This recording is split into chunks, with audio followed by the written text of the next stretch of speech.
SCP-001 djkaktus 3 Proposal. Containment Class Keter, Destruction Class Amida, Risk Class Critical.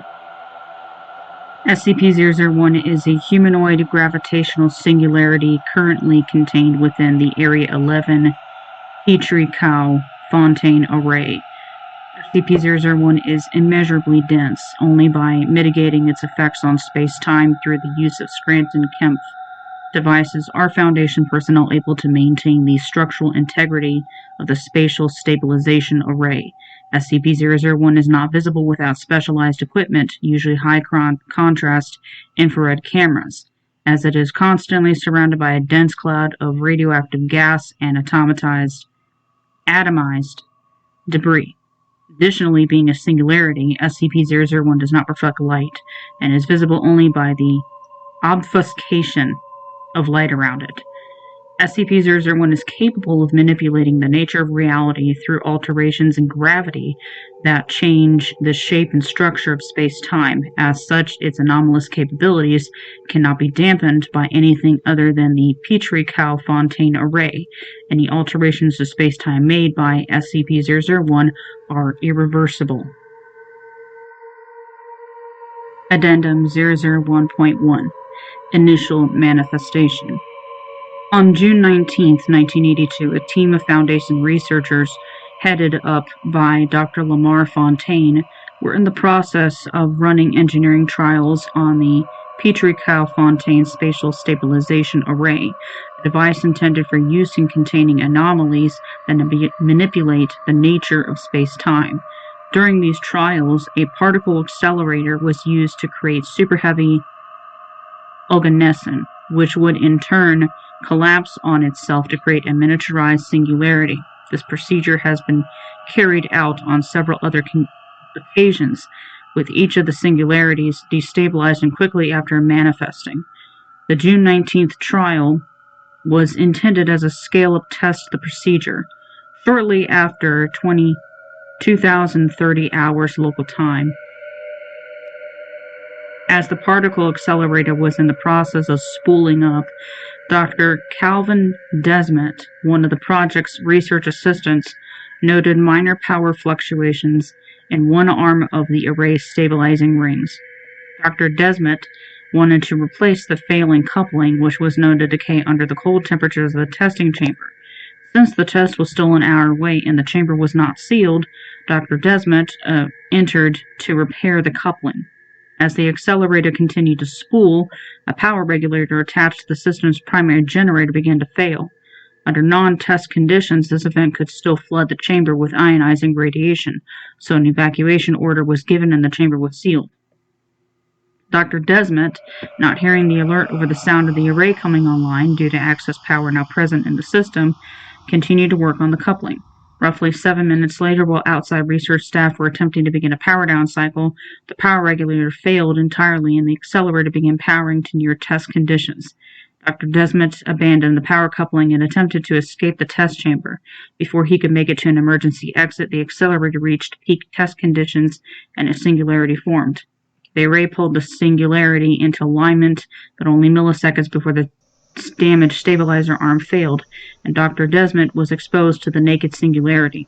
The test chamber collapsed into the singularity, as did much of the rest of the research ring and Dr. Desmet himself. Shortly afterwards, the singularity dissipated. In the wake of the June 19th incident, many administrative personnel at Area 11 were reassigned, while engineering staff and Foundation construction teams worked to repair the damaged portions of the facility, which was at the time still housing several other anomalies. This effort continued for several years, during which time significant control portions of the stabilization array were removed and replaced with autonomous systems in order to reduce staffing and also limit exposure. The engineering team assigned to the stabilizer began running tests of its capabilities starting in March of 1995. Over the next several years, the teams at Area 11 ran minor tests of the stabilizer, typically in an attempt to reduce energy requirements and increase automation. By 2002, the system was almost entirely automated, requiring only a handful of support staff to operate. The array began containing minor gravitational anomalies starting in 2004 and continued to do so full-time up until 2005.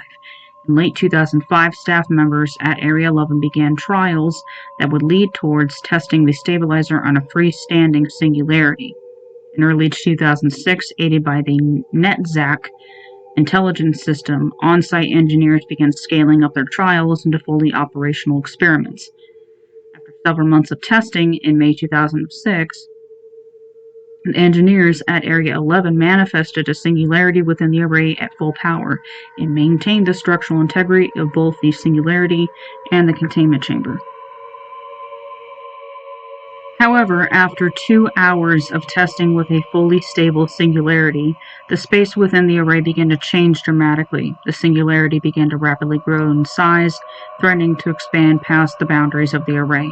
As the automated system initiated an evacuation warning, NetZac began making adjustments to account for the significant increase in energy being exerted by the singularity. Eventually, the growth rate of the singularity stalled, and the effects it had on the containment chamber were mitigated through alterations to the array's arrangement by NetZac. It was at this point that a thick cloud of rotating radioactive gas and dust formed, obscuring the singularity within. As Foundation engineers began to work to reinforce the damaged array, SCP-001 made its first attempt at communication with Foundation staff. This initial communication attempt consisted primarily of unintelligible noises, initially became full sentences, and then later conversations, after Foundation personnel discovered that the singularity within the gas cloud was humanoid in shape and, though unmoving, clearly attempting to speak to them. Addendum 001.2 First Contact. First contact between SCP-001 and the Foundation was conducted by Dr. J. Barton Ramsey, Site-17, at SCP-001's containment array beneath Area 11. Notably, SCP-001 does not appear capable of communicating naturally. Its incredible density makes the projection of sound impossible.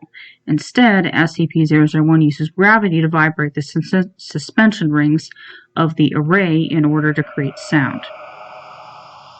Addendum 001.5 The Deception.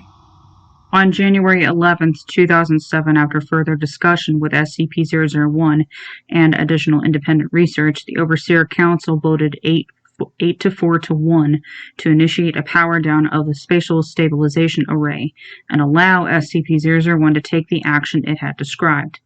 3 Overseers, 051, 054, and 0512, were in attendance. As a sign of good faith, an anomalous artifact, SCP-884, was selected, and SCP-001 was directed to target the reality in which the artifact had originated.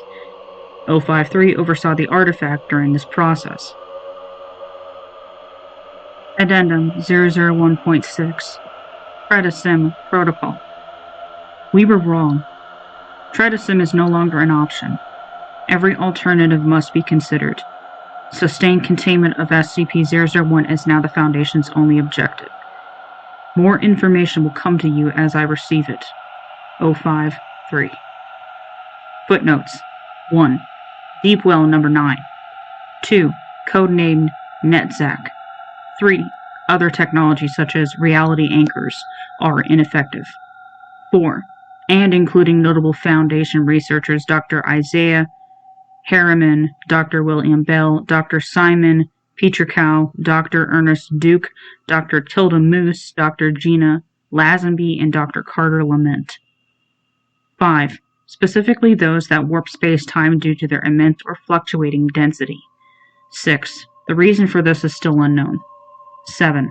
The first autonomous system, Virtus, was installed in November of 1989. 8. NetZac, a next-generation artificially intelligent system manufactured by the Foundation's Advanced Rosenworks Labs, is a complex creative machine built to handle not only the specific high-level mathematical challenges involved in the stabilization array, but also address any potential unknown complications involved in this process.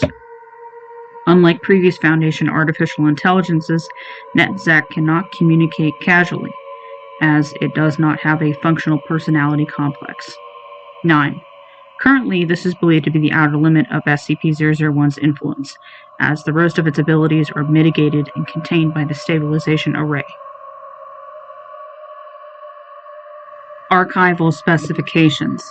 This data file, being designated SCP-001, will exist separately from the decoy SCP-001 archive on the primary Foundation database and will be accessible only by closed units at Area 11 or Site-01.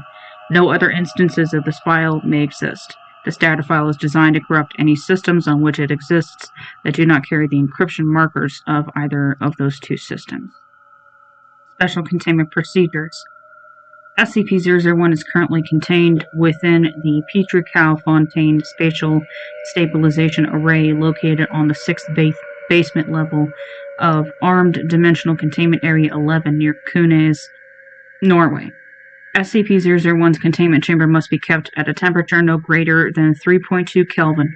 A full contingent of research staff, as well as 4 applied task forces, are to be stationed at ADCA-11. Currently, those assigned task forces are ATF Indianapolis 13, Killboys, ATF Detroit 11, Blessed Rain, ATF Atlanta 9, Sherman's March, ATF Nevada 3, Firestarters. In addition to the standard construction of the Petri Cow Fontaine Array, several significant modifications have been made since the discovery of SCP-001.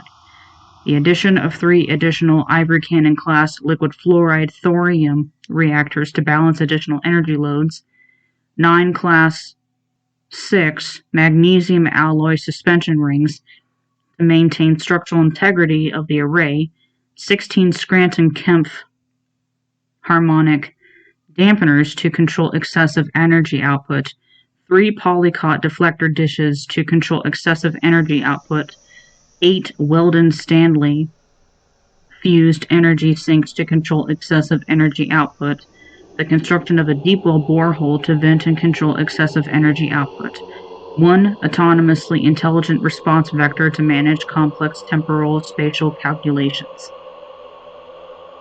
Should a destabilization event occur, the 40 days protocol is to be implemented.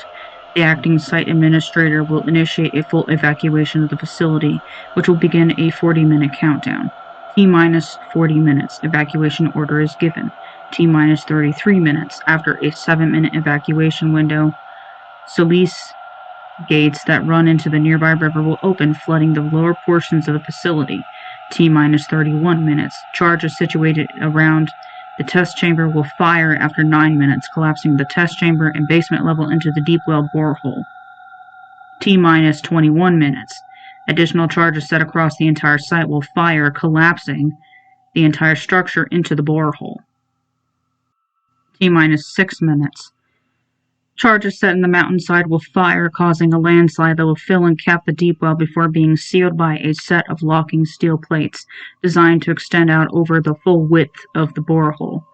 T-minus 0 minutes. The on-site nuclear device located at the base of the borehole will fire, destroying SCP-001.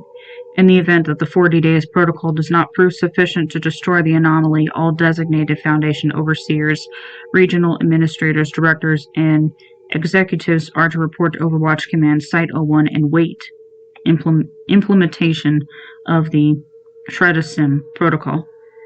Activation of the Predicin Protocol constitutes the beginning of a CXK-class dark body end of all worlds scenario. All Foundation staff members will be alerted to the beginning of this protocol, which signals the immediate dissolution of the SCP Foundation and termination of all staff contracts. Due to the nature of a CXK class scenario, no additional information will be provided past the initial notice. Updated Containment Memorandum. This file has been classified Level 5, Overseer Eyes Only. All personnel remaining at Area 11 have been reassigned and amnesticized. All applied task forces have been reassigned and amnesticized. Management of containment will be handled solely by the NETZAC system, under Overseer supervision. Identification and implementation of the 40 days protocol will be carried solely out by the NETZAC system. No other personnel are authorized to view this file.